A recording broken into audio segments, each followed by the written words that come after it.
good evening, and welcome along to another big show coming to you from the comfort of our very own living room. And coming up in the show, we will be speaking to top hairdresser Paul Meekin, and then we'll be delving into the archives for some great live music with singer-songwriter A.N.J.A The Rua. But first of all, we're going to talk hairdressing, and some people have been trying their very own do-it-yourself hairstyles at home during this lockdown period. Now, student website The Tab, they've been trying to put people off the idea by showing us some, well, disastrous haircuts. So have a look at these. So we're going to start off with 22-year-old Lara. There she is, trying to trim her fringe, but she's been left with a huge gaping triangle-shaped gap in the middle of it. Matt, he tried to give himself a skin fade and clearly realised it was much harder to do than he first anticipated, so he stopped halfway. Josh also tried to give himself a skin fade to go, but was left with more of a bowl cut vibe.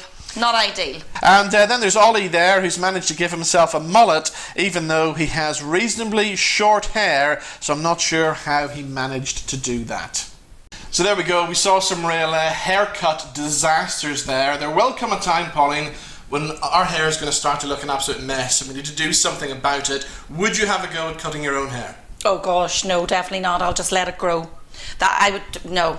I would cut yours though. I'm not letting you anywhere near my hair. But I would be alright at cutting yours. No, you go nowhere near my hair. Let's talk to a hair expert who joins us on the line. Paul Meekin, how are you, sir? I'm good today, yeah. Just all up ready here. A little bit bored, but I'm trying to fill in my time, so this is just coming at a really good time for me. So Paul, we're talking about some home hairstyle disasters there. Do you think that hairdressers and barbers should be classed as one of these key workers? No, that's a very, very awkward question for me to answer, I suppose. I would like to say yes, but really technically no, because really we couldn't distance ourselves. There's no way we can distance ourselves. And when you think of the many people we would have coming into the salon on a busy day with maybe 7 or 8 stylists working, assistants, we would have to really bring in half the staff, half the assistants, half the clients we'd normally have in. And really any one of those clients could have the virus. And the reason why I closed really was it was a conscience thing. I couldn't put my staff in that position, and I didn't want to put myself in that position of an elderly mother at home who needs care, and I've had to isolate myself from her because she's lung issues. So it's all very serious. I'd love to make light of it and have a bit of fun with that, but to be honest with you, and my conscience wouldn't let me stay open. We closed before the government actually told us to close, because I didn't want it coming back on me that people would say I was putting money over people's health. So basically that was my decision. It was made about health rather than profit. Now, I've seen people on social media over the past week or so are worried about their looks, what's going to happen to their hair during lockdown. Would you recommend that people go onto YouTube, find a tutorial and have a go themselves? Right, well, in an ideal world, no, but awful disasters sent to me with people ending up with Betty Davis fringes up here. Might have looked okay in her day, but now it doesn't quite look so well. She had that look. But anyway, what I actually did was I went on yesterday on my Paul Meekin hair page and did a fringe tutorial, because you know something, people are going to do it anyway. And I thought if I could help them a little bit to get their fringe done properly, at least they'll get it done. They're going to do it, because I think in a situation like this, people are out of control. They feel they can't control anything. And in my experience over the years, I have ladies coming in with me on their 7th or 8th month of pregnancy, and they're just because they're putting on weight with what's going on in their life. And this is the one thing they control, is their hair. So over the years, I've learned to talk to them a little bit and say, well, now we can maybe put a conditioning treatment on it, a nice glossy colour, and we'll give you a trim, but don't cut it all off, because it's just where you are right now. As a young hairdresser, I just went, cut it all off and went for it. But now I've learned over the years to deal with people in a more caring, think the whole process through sort of way. And really, they thank me afterwards, because whenever the baby weight comes off and the baby's born, they're getting back into their normal life. They want to feel good again for their partners and one thing and another, and they've got this short haircut that they really don't like. So this is what's happening now. People are in the houses, they just can't control life, and the one thing they can go is That's actually what they're doing. So I gave in, and I did a Fringe tutorial so they wouldn't end up, with the. So anyway, go across to the Paul Meekin hair page, take a look, and as I say, I don't advocate it normally, but tough times, tough measures. I'll play a bit of that in just a second so we can have a look at it. Now, obviously, you've probably got your special hairdressing scissors with you. What happens if somebody grabs a pair of scissors out of the kitchen drawer, and how's it go? We talked about this in the video, so you'll see that, because really, I literally abandoned the shop. We were all, the guys were all quite stressed. We put a full day in, and we literally just left everything. And I have no combs, no fancy scissors here at all. So basically, I had a bit of fun yesterday and showed the guys this is definitely what you're going to be using. So, it was basically showing them what they can do with kitchen scissors. I wouldn't recommend pinking shears, which I've heard people using. Oh no! My grandmother's sitting with pinking shears, cutting up fabric. So I don't recommend pinking shears or nail clippers, but a good sharp pair of kitchen scissors or dressmaking scissors might do the trick. So Paul, this is a perfect time to stop us from having too much heat on our hair, and I'm trying to, dry my hair naturally. Is there something that we can do to help it be straight without using heat but not going fuzzy? There's two ways to do this. There's one for naturally curly hair, and there's one for people who want their hair really straight. So what I would recommend, if you want your hair really straight, would be to use either a slightly heavier than usual gel or a mousse, and use a wide tooth comb and comb your hair down and keep it as straight as you can. Put it where you want to place it. You couldn't move around too much, because then your hair will start to obviously bend and move. So you'd actually have to put something on your, or you could let your hair dry naturally with a bit of product on it, and you could use your curling irons with a heat protection product on it. Then you're taking the actual blow dryer out of the equation completely with glass there. Most good irons are set. You can set them to 180, or the GHD irons are naturally set at a lower temperature in the factory, and the plates in them have a spread out. They're computerized, and they send a signal to the actual computer in the actual irons from the plates. Wow. We've got 6 zones of tri-zones in each iron, so they're the best. I'm not an ambassador or anything for GHD. We use them in the salon, and I just think they're good because I've tried other brands, and I find because of the plates in them, they don't damage the hair so much. Especially the new Platinum Plus, they send a signal every so many times a second, so the heat's kept level rather than boosting and burning the hair. So using the right products is very important, and the right equipment. People would say, I can't get my hair to sit because, and I would say, well, you're not using this, you're not using this. What I could say about products is, I'll go a little bit into products, is I go into girlfriends and friends' houses, and I look in the bathroom, there's a whole array of products. We're talking about maybe a dozen shampoos, conditioners, finishing products. And that's one of the reasons why people waste so much money.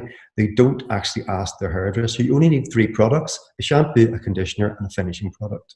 You don't need all these products. If you listen to your hairdresser and buy things bespoke, you will save money.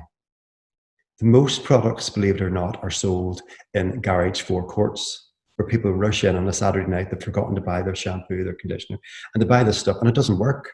So they wonder why it doesn't work. It's because it's not bespoke to them. So we should always go for bespoke products. Okay, Paul, what about the basics of looking after your hair, like hair nutrition and stuff like that? Basically, we all know, we've watched these programs on TV, you are what you eat. So hair is basically made up of protein and amino acids and things. So the best thing you can do is you can eat, we all say not a lot of red meat, but fish, oily fish, and beans products like that are going to, for vegans, you're going to get getting through beans. So we want to feed the hair that way. Also, I recommend that you go into one of these omega fish oil supplements, take those every day, and also vitamin B complex, which is very, very good for the hair, because vitamin B complex feeds your skin, your hair, and your nails.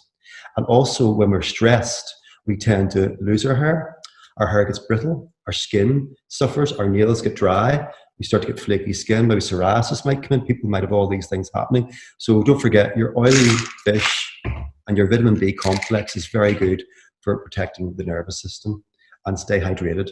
That's very important as well. The hydration for the skin and the hair, it's very important. So they're the basics that we should look at before we even look at thinking about cutting or colouring. So what about colour? Because I know I'm worried about my roots starting to come through, and I noticed, thankfully, I have a home kit. What if I were to use that home kit to start with for a little bit and then put it away? Can I put it away for use later? You can't. A home kit comes with a very strong peroxide and the actual product. Now the different thing is you have to mix these together, and normally once you open it, the air gets into it and starts to go off. It's not professional products where we sort of have it in dispensers where they're sealed and the tubes are sealed.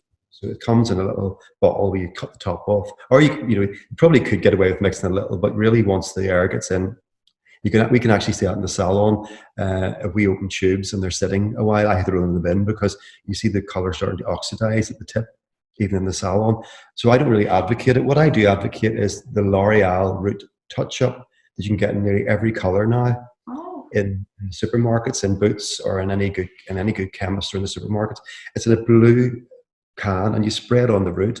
Lots of my clients use them, and I would like to actually get clients to use those because we can wash those out, or they can wash them out before they arrive at the salon, and we can tint over that. But box dyes are really... The reason I don't like box dyes is because the peroxide level is quite high in them, slightly higher than, and quite a lot higher in some cases. And they allow for human error. And that's why you get banding, and what happens is you get build up with box dyes, and nearly every colour that we get in after a box dye is a colour correction, because what you need to do is you need to take that colour out gently and then recolour it. Box dyes are like, if you can imagine, people just put on whatever they grab hold of. If you can imagine back to when you were at school doing art, whenever you used to mix your brush in with different colours, eventually it goes brown and sludgy. Well, that's what happens. That's why people who use box dyes a lot get very, very matte, flat, no colour to their hair, because they've mixed so many colours together, it flattens out. So that's the main reason why hairdressers, you just can't go into a salon after having a box dye and expect to pay your normal £80, whatever you pay appointment. Depends what the level of stylist you go to, what you're charged, obviously. So you can't expect to go in and for them just to put your normal colour on after you do a box dye. You will have to have a cleanse done. So it's going to add maybe £40, £50 onto your bill. So my recommendation would be to use the Root Touch-Up kits that are very, very easily available, the little spray-on kits, rather than going into a box dye, because I already had a client put a box dye on the other day, and she came on to me on video, and she was very distressed because she lifted what she thought would be a glossy dark brown. Glossy dark brown turns out black. Plastered it on all over her, and she now looks like Elvis's Elvis. Well, we know all about that, don't we, Robin? We'll not talk about that. We'll not talk about my hairstyle disaster. Thank you. Right, that's you sorted out now, yeah? Yes, I'm sorted out. Thank you so much, Paul. But you're still going nowhere near my hair. Ugh. You're not touching it. I'd love to try. I would say I could trim it. Right, okay. We're going to take a look at Paul's video in just a second of trimming your fringe. But in the meantime, Paul Meekin, thank you so much for joining us on the show. Thank you, Paul.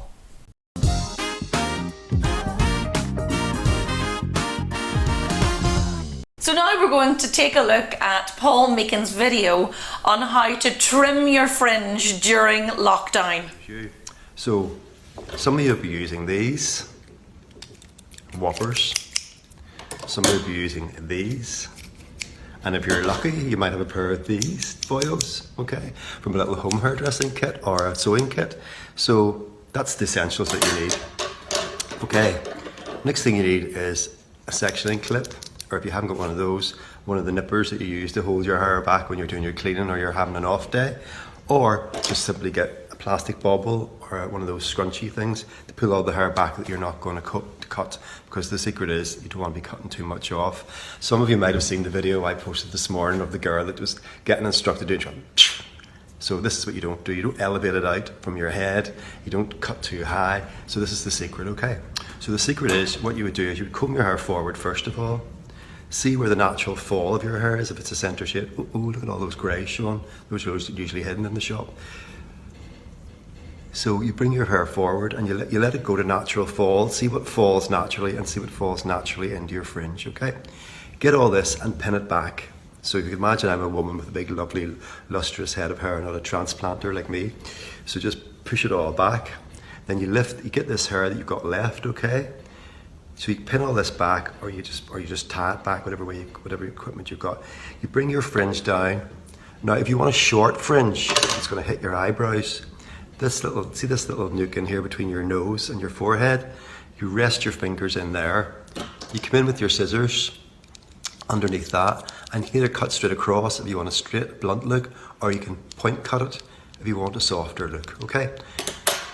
Go out as high as you like. Remember, the further out the side you go, the more hair you're going to lose, okay? So you've got very long hair there, don't go too far out the side.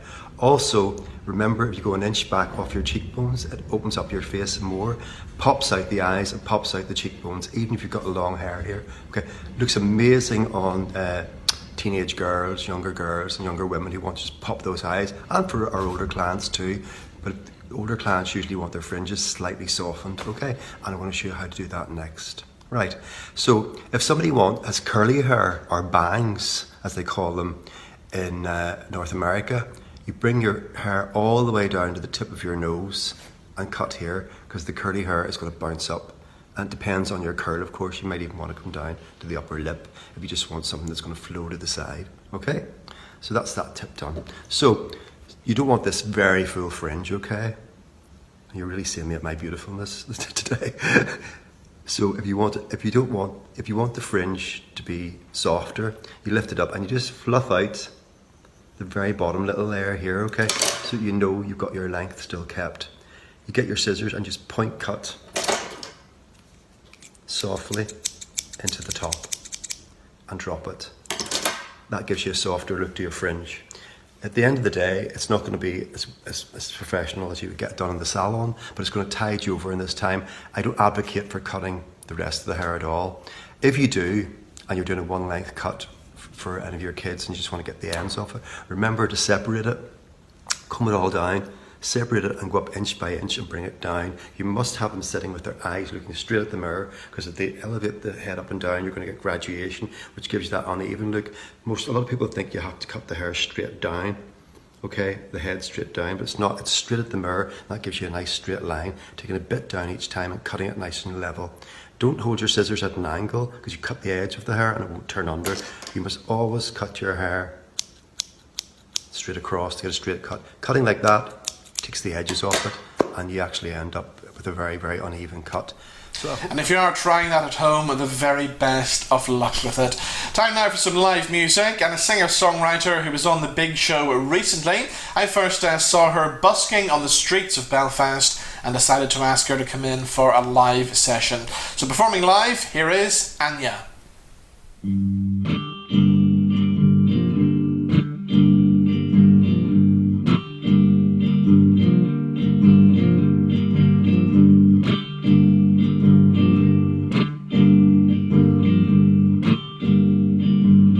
I found the devil today. He crept into my hideaway. I am his puppet on a string. He makes my yellow heart sing. We gave our powers away and the disarming into play. My jealousies got me subdued. I'm deadly falling for you, falling for you. I'm howling nightly at the moon and fear that you will turn your head and say that magic is dead. The devil knows that for you I would sell my soul. I'm gonna bind you with his spell, dance on the borders of hell. Oh, all the things he makes me do, because I'm falling for you.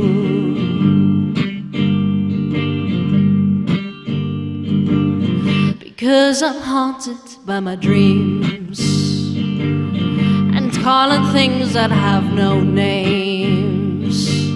Love is a dangerous affair, and the curse I have to bear. I will use up all my charms. I'll try to keep you in my arms, but there is nothing, no nothing I can do, because I'm falling for you, falling for you. I'm howling nightly at the moon and fear that you will turn your head and say that magic is dead. The devil knows that for you I would sell my soul. I'm gonna buy you with his spell. Dance on the borders of hell. All the things, all the things, all the things he makes me do. Because I'm falling, yeah, I'm deadly falling, falling for you. I'm howling nightly at the moon and fear that you will turn your head and say that magic is dead. Oh, the devil knows, and for you I would sell my soul. I'm gonna buy you with his spell. Dance on the borders of hell. Oh yeah. Look at all the things, look at all the things he makes me do, because I'm falling for you.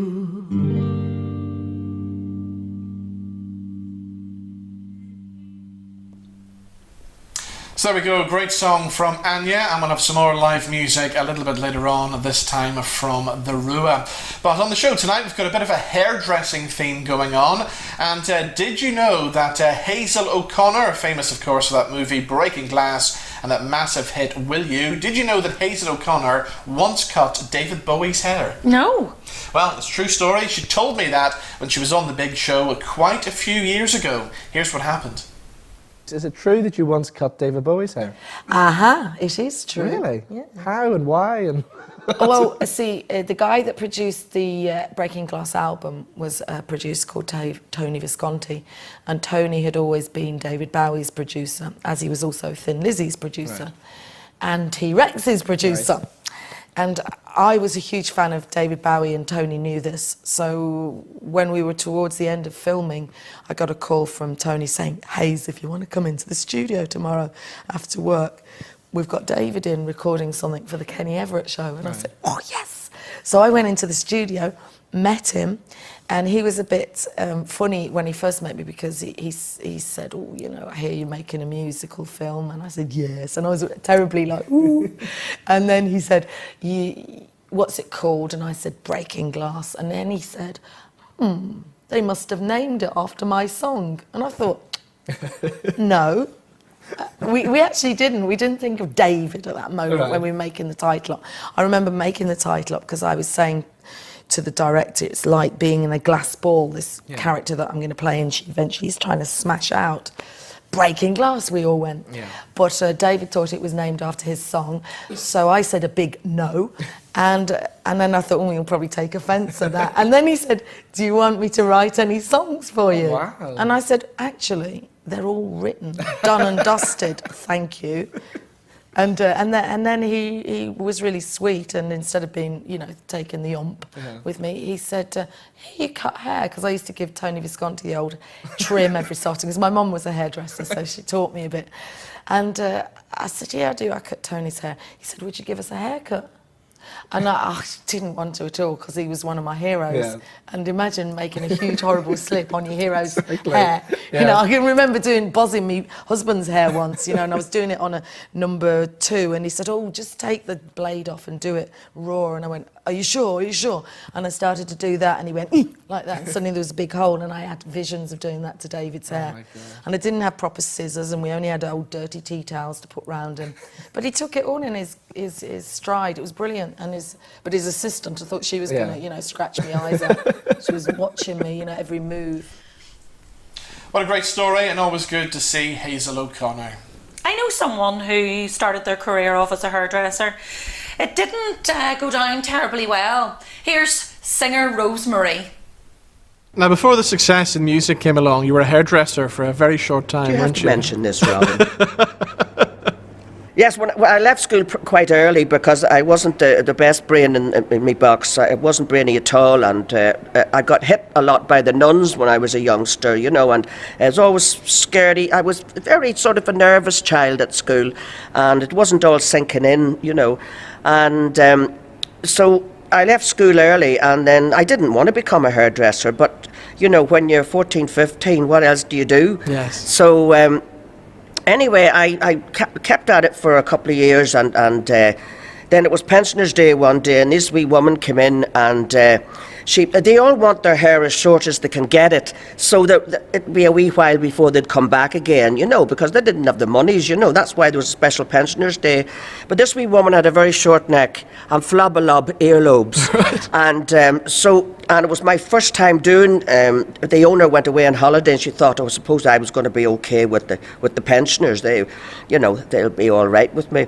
And anyway, had the towel round her, and it was a curly perm, and she wanted it dead straight coming down at the back of her neck, but she had a short neck, you see. So I was trying to get as short as I can, and I cut a piece of her ear off. And she didn't notice it at first until the blood was going on the white towel.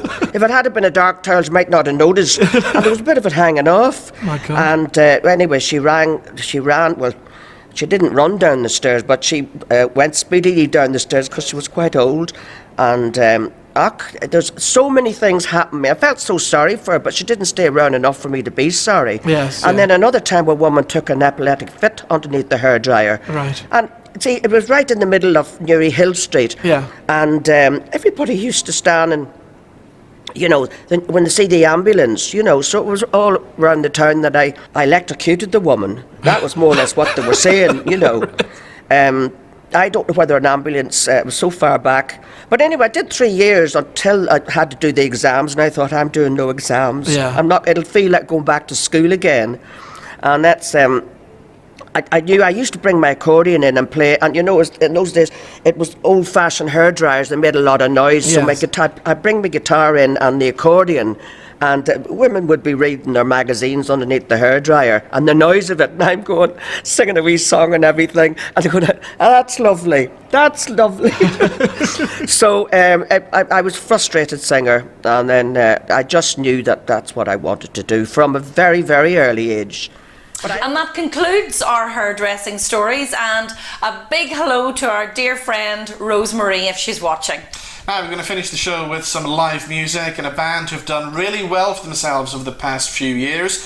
Last year they were on tour with Westlife, and when they came to Belfast they came into the studio to perform live. So here are The Rua. See you next time. Bye bye. Bye.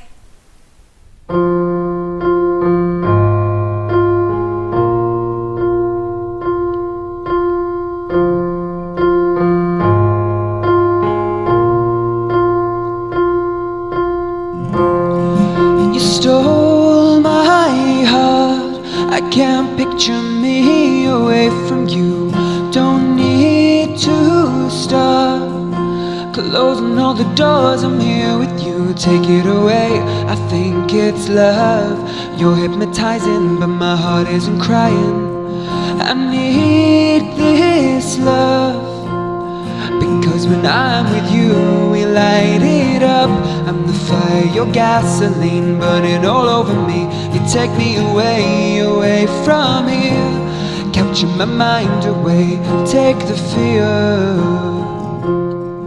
You changed your touch. I don't feel the warmth inside of you. The secret love, is it better than what I gave to you? Take it away, your poison heart. Can you hear me crying? On the floor I'm lying. You said it's enough, because when I'm with you, we light it up. I'm the fire, your gasoline, burning all over me. You take me away, away from here. Capture my mind away, take the fear. Cause I am a fire, I'm gonna light ya, I'm gonna burn it down. I'm getting brighter.